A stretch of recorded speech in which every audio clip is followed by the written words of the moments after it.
नमस्कार साथियों, नागौर में नगर निकाय चुनाव को लेकर राजनीतिक सरगर्मियां तेज हो गई है। आज कांग्रेस कार्यालय में एक प्रेस वार्ता का आयोजन कर पार्टी के वरिष्ठ नेताओं ने आगामी चुनाव की रणनीति और तैयारियों की जानकारी मीडिया के सामने रखी। प्रेस वार्ता के दौरान नागौर विधायक हरिंदर मिर्धा और कांग्रेस जिला अध्यक्ष ने संयुक्त रूप से पार्टी कार्यकर्ताओं को संबोधित भी किया और नेताओं ने विश्वास जताया कि आगामी नगर निकाय चुनाव में कांग्रेस पार्टी पूरी मजबूती के साथ मैदान में उतरेगी और शानदार प्रदर्शन करेगी। प्रेस वार्ता के दौरान मीडिया के सवाल के जवाब में कहा गया कि जो पूर्व पार्षद है या जो पार्षद किसी विषय को लेकर आरोपित भी है तो उसको टिकट देने पर फैसला इलेक्शन अफेयर कमेटी बनेगी, जो इस प्रकार के मुद्दों पर फैसला लेगी। जो दागी व्यक्तियों को टिकट देना है या नहीं देना है और ज्यादा जरूरी हुआ तो व्यक्ति पश्चाताप के साथ यदि वापस आता है तो टिकट दिया भी जा सकता है। इस प्रकार की जानकारी कांग्रेस के वरिष्ठ नेताओं के द्वारा प्रेस वार्ता के दौरान रखी गई। हरिंदर मिर्धा और नागौर जिला अध्यक्ष हनुमान वांगड़ा ने कार्यकर्ताओं को भरोसा दिलाया कि पार्टी चुनाव में पूरी ताकत के साथ जीत हासिल करेगी और जिला अध्यक्ष ने संगठन को बूथ स्तर पर अधिक मजबूत करने की बात भी कही। तो आइए सुनते हैं इस धमाकेदार प्रेस वार्ता को कि कांग्रेस नेताओं ने मीडिया के प्रश्नों के बाद क्या क्या जवाब दिए।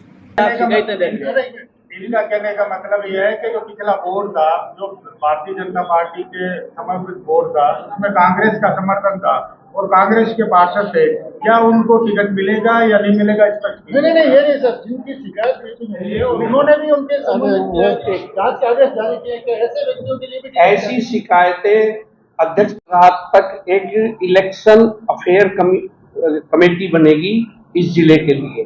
उसमें ऐसी टिकटों की प्रॉब्लम या जो भी प्रॉब्लम आएगी वो उनके यहाँ भेजी जाएगी।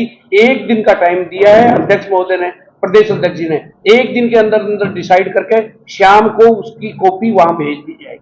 यानी इलेक्शन अफेयर कमेटी का गठन आज शाम तक ही हो जाएगा 8 बजे तक, और वो अब उसका निराकरण वो करेंगे। मतलब कहने का मतलब ये है किसी एक के हाथ में नहीं है। कांग्रेस टिकट उनको दे सकती है? नहीं, कांग्रेस उसके बारे में विचार करेगी। अगर बहुत जरूरी है कि ये आदमी अपने पश्चाताप के साथ वापस आया, कमेटी संतुष्ट हो गई तो उसको दी जा सकती है, लेकिन कमेटी के संतुष्ट, जिसमें उनके आपके सामने शख्सियत बैठी हुई है दोनों तीनों, ये लोग डिसाइड करेंगे। ये आज 8 बजे तक आ जाएगी कमेटी बनकर। एक परिवार में एक ही टिकट मिलेगी, दूसरी टिकट नहीं मिलेगी। आपके चेयरमैन के प्रत्याशी थी ममता पाटिल, उसको कांग्रेस की पार्षदों ने हरा दिया, तो क्या उम्मीद करें? ये बात पीछे की थी। आगे लाने के लिए भाजपा के अंदर जितने भी कलंकित लोग थे वो चले गए, वो पाक साफ हो गए।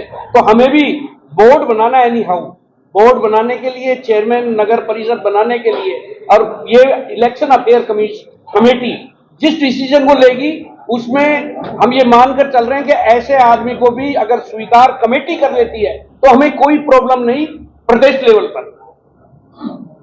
मोदी जी शहर के हालात आपसे छुपे हुए नहीं है?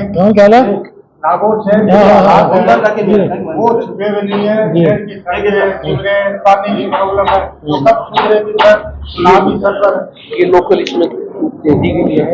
एक सेकंड जो है म्यूनसिपैलिटी का जो सबसे मुश्किल काम है पूरे हिंदुस्तान में कोई ऐसी म्यूनसिपैलिटी नहीं है जहां पर काम संतोषजनक हो। काम संतोषजनक होने के लिए म्यूनसिपैलिटी में पैसा चाहिए। गवर्नमेंट का पैसा बड़ा सीमित आता है, चाहे राज किसी का पैसा। जब तक जनता नहीं जुड़ेगी, जो टैक्सेस ड्यू हैं, चाहे हाउस टैक्स हैं, दूसरे टैक्स हैं, जनता अगर अपना दायित्व निभाएगी तो म्यूनसिपैलिटी में सारे काम सुचारू ढंग से चलेंगे। तो जनता का सहयोग मिलता नहीं है। पिछले 2-2.5 साल में काफी अच्छा काम हुआ है शहर में, और बाकी भी हम चाहते हैं हमारी सरकार बनेगी, हमारी म्यूनसिपैलिटी बनेगी, इस शहर को हम लोग बिल्कुल चमन बना देंगे। सबसे पहले सीवरेज की यहाँ बहुत बड़ी दिक्कत है। आज कई साल पहले मैंने सीवरेज का सर्वे भी कराया था, सैंक्शन भी हो गई थी, तो हार गया चुनाव और गवर्नमेंट दूसरी आ गई, इस वजह से पूरा नहीं कर सके। 20 साल से लगातार आप लोगों के बीच में हूँ। क्या समस्या है अच्छे तरह से मालूम है, और हमारी सरकार आते ही जो भी हम इस चुनाव में वादा करेंगे उसको पूरा करेंगे जल्दी से। शहर के मुद्दे क्या रहेंगे आपके हिसाब से? नगर परिषद नागौर, साफ सफाई है, सीवरेज है। क्या है कि कुछ एरियाज हाई लेवल पे है, कुछ एरिया नीचे लेवल पे है। पाइपलाइन होगी, पुराने गटर हो गए, जाम, सफाई कभी हुई नहीं। और पूरा का पूरा सिस्टम को चेंज करना पड़ेगा। सर आप पूरे शहर को सुमन करने की बात कर रहे हैं जी पिछले मानसून सत्र के अंदर एक गिनानी तालाब की दीवार गिर गई थी, आप यहाँ से विधायक हैं, जी, और अब जाके उसका काम शुरू हुआ है। क्योंकि मेरे एमएलए फंड तो गवर्नमेंट से नीचे है। वो करवाया आपने, लेकिन सर आपको भी जानने में 1 साल का समय लग गया था। नहीं, अब तो माथाफोड़ी कर रहे थे कि जो वादे किए थे बीजेपी में पूरा कर दें, जो वो करने में सक्षम ही नहीं है, तो हम तो हमारे फिर एमएलए फंड से करना पड़ा। हाँ पिछली बार 27 मार्च से चुनाव जीते थे कांग्रेस ने, हाँ। फिर भी बोर्ड नहीं बना, ये क्या कारण है? अब ये तो आप जानते हैं कि क्या कारण है क्या नहीं, मुझसे क्यों सुनना चाहते हैं। जो भी आदमी ने कांग्रेस से दगा किया है या कांग्रेस से वफादारी नहीं की है, उसके बारे में हम लोग बहुत गंभीरता से सोच और विचार करेंगे और बिल्कुल न्याय होगा। जो हमारे साथ मन से नहीं है, 13 मार्च से मैं आपको कह रहा हूँ ना, 13 होते 5 साल पहले, मैं कह रहा हूँ। अरे मेरे आज तक तो उस रिपोर्ट में कुछ सामने आया वो नहीं। वही लोग सर अपनी दावेदारी कर रहे हैं टिकट की दावेदारी। मैं कह दिया ना, अभी आपने बोलिया पॉलिटिकल अफेयर्स कमेटी बनेगी, एक नहीं अभी नहीं, वो एक केस यार एक, या तो आप बोलो या मैं बोलो। तो आपने जो मुद्दा भी पूछा, हमारे ऑब्जर्वर साहब ने पूरा आपको डिटेल में बता दिया। जो कांग्रेस के साथ इन्होंने जिसने दगा किया है उसको अपनी औकात दिखानी पड़ेगी, और हमारी पॉलिटिकल अफेयर्स जो कमेटी है उसमें एक एक केस को करेंगे, किसकी कितनी गलती है, किसकी गलती कितनी नहीं है, उन दोष के आधार पर निर्णय लेंगे। पर मोटे तौर पे हम उनको एंकरेज नहीं करेंगे जिन्होंने कांग्रेस से दखल। सर पूर्व सभापति, नगर अध्यक्ष, ब्लॉक के जो कार्यकर्ता थे वो, इसके अलावा वो पार्षदों में शामिल थे, पूर्व अभी के जो उप सभापति थे नागौर के, वो सब निर्दलीय के साथ में थे कांग्रेस के वोट। अरे कह दिया ना यार, हमारी पॉलिटिकल अफेयर्स कमेटी है, एक एक केस पे डिस्कस करेंगे। नहीं, टिकट मिलेगी क्या सर उनको, या उनकी टिकट मिलेगी? अगर बात में कमेटी अगर कहेगी तो टिकट का प्रोसेस तो चल रहा है, सर्वे भी चल रहा है, लोगों में भयंकर जोश है। कमेटी के पास में कौन रिपोर्ट भेजेगा? कमेटी के पास में रिपोर्ट कौन भेजेगा कि इन्होंने गद्दारी की? अरे क्या छुपा है यार, सब आप तक होके पूछ लो, कौन सब चीज कोई बात नहीं, पूछो। आसाम की पार्टी जनता के बीच क्या क्या मुद्दे लेके जाएगी? आपका जो पैतृक निवास है इंदिरा जी, नगर पालिका में क्या कांग्रेस का बोर्ड बनेगा या बीजेपी का बोर्ड बनेगा? आरोपी हम तो चाहेंगे कांग्रेस का बने, कांग्रेस का बनेगा, क्या दिक्कत है? क्या रणनीति रहेगी इंदिरा के लिए? हमारे पैतृक गाँव में सब रणनीति हमारी तैयार है, कांग्रेस जीतेगी। आपकी पार्टी जनता के बीच क्या क्या मुद्दे लेके जाएगी जिसके चलते पार्टी आपको मौका देगी? अरे मुद्दे ही मुद्दे हैं वैसा, गाँव शहर का देख लो, कोई सड़क सारी टूटी हुई है, सीवरेज आपका है नहीं, बिजली की लाइन आपकी पुरानी हो गई, कहीं खंबे नहीं है, कहीं तार नहीं है, कहीं बिजली नहीं है। पिछले 5 साल में कांग्रेस ने सड़कों को लेकर शहर के कितनी बार प्रदर्शन किया, कलेक्टर बता दीजिए आप किस विजन में चुनाव लड़ेंगे? ऐसा है, नागौर का एमएलए काफी सक्षम है।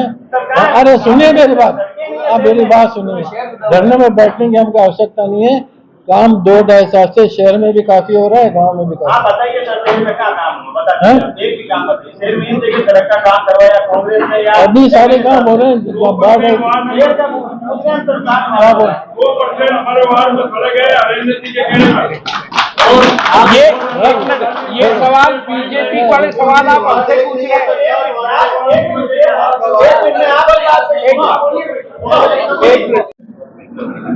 पहले तो मैं क्षमा चाहता हूँ कि मेरे को आने में 10-15 मिनट ज़्यादा लगे। जयपुर से आया हूँ तो आते आते 15 मिनट की लेट हो गया। आप लोगों ने इंतजार किया, इसके लिए आपका बहुत बहुत धन्यवाद। अभी हमारे अध्यक्ष ने आपको विस्तार से प्रेस कॉन्फ्रेंस के बारे में बताया। पूरी कांग्रेस जो यहाँ पर जिले की कांग्रेस है, ब्लॉक अध्यक्ष हैं हमारे खंडेलवाल जी हैं, वागड़ा जी हैं, सभी यहाँ पर हैं। तो आपके बीच में कांग्रेस एकजुटता से निकाय चुनाव लड़ेगी और नागौर के अंदर पूरी सीटों में कांग्रेस की जबरदस्त हवा है। और मैं आपको विश्वास दिलाता हूँ मेरे अनुभव के हिसाब से कि सारी जगह कांग्रेस की जीत होगी और भारी बहुमत से हम लोग 2.5 साल के कार्यकाल में जो बीजेपी ने अचीव किया है, जो बीजेपी ने वादे किए थे, वो लगभग कोई भी वादा इनका पूरा नहीं हुआ है।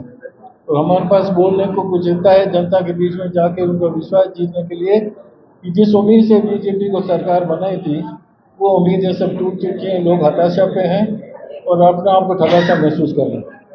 मैं यहाँ पर आप सब देख सकते हैं, हमारे ब्लॉक अध्यक्ष हैं, कितना जोश है और कांग्रेस में कार्यकर्ताओं में जोश है और अच्छी तरह से सबसे मिलके बातचीत करके विचार विमर्श करके टिकट बांटेंगे और एकता से मजबूती से हम चुनाव जीतेंगे। और जीतने के बाद जो शहर में कमी रह गई है काम के हिसाब से, विकास के हिसाब से, दृष्टिकोण से, और जो भी वादे हमने किए थे खास तौर से नागौर विधानसभा क्षेत्र में, उसके हिसाब से आगे चलेंगे। वैसे भी जो वादे हमारे किए थे चुनाव में वो लगभग पूरे हो चुके हैं जो लोगों ने हमसे आश्वस्त कराया था। तो मैं आपको इसलिए एक बार पुनः आप लोगों का बहुत स्वागत और बहुत धन्यवाद। सर एक मिनट, एक सेकेंड हमारे बोलना, फिर बैठे सवाल पूछ ले आप। जीते जाओ, पूछ लेना। मैं भी बहुत टाइम से मिलने की कोशिश कर रहा था। बात ऑनलाइन आवेदन की प्रक्रिया शुरू की, वो किस लिए की? वो इसीलिए की कि पारदर्शिता रहे। सर्वे हो रहा है, हमारे हर एक व्यक्ति, जिला कार्यकारिणी, ब्लॉक कार्यकारिणी, सभी को ये निर्देश दिए गए हैं कि अपने अपने क्षेत्र के जो जीतो और टिको लोग हैं उन्हीं का नाम आगे करें। कई वार्डों में सर प्रत्याशी भी ज्यादा है कांग्रेस के पास में, पूर्व सभापति। देखिए सभी वार्डों में है, सुनिए सभी वार्डों में प्रत्याशी ज्यादा है। वो किस लिए ज्यादा है कि कांग्रेस पार्टी में जोश है, कांग्रेस पार्टी में लोग विश्वास करते हैं, इसलिए ज्यादा है। और सब मिलकर एक व्यक्ति जिसको टिकट मिलेगी उसको सभी मिलकर चुनाव जिताएंगे। जो मोदी जी है ना और ये भजनलाल जी ये बोलते हैं वो नहीं होता, कांग्रेस में तो होता है और काम भी होता है। और इलेक्शन कमेटी जो बनेगी वो रिपोर्ट पेश करेगी और उस रिपोर्ट के आधार पर ही टिकट वितरण होगा। आप समय का इंतजार तो कीजिए, 100% कार्रवाई होगी। को बेचने का भी आरोप लगा कांग्रेस पर, टिकट लेकर चुनाव लड़ने वाले पार्षद उनके ऊपर भी आरोप लगा। आप सुनील जी एक बात यही पूछ रहे हैं, मैं अब आप साफ शब्दों में ये कह रहा हूँ, इस नागौर जिले की 8 नगर पालिका, 1 नगर परिषद के अंदर जितने भी पार्षद के टिकट बंटेंगे वो एकदम पारदर्शिता के साथ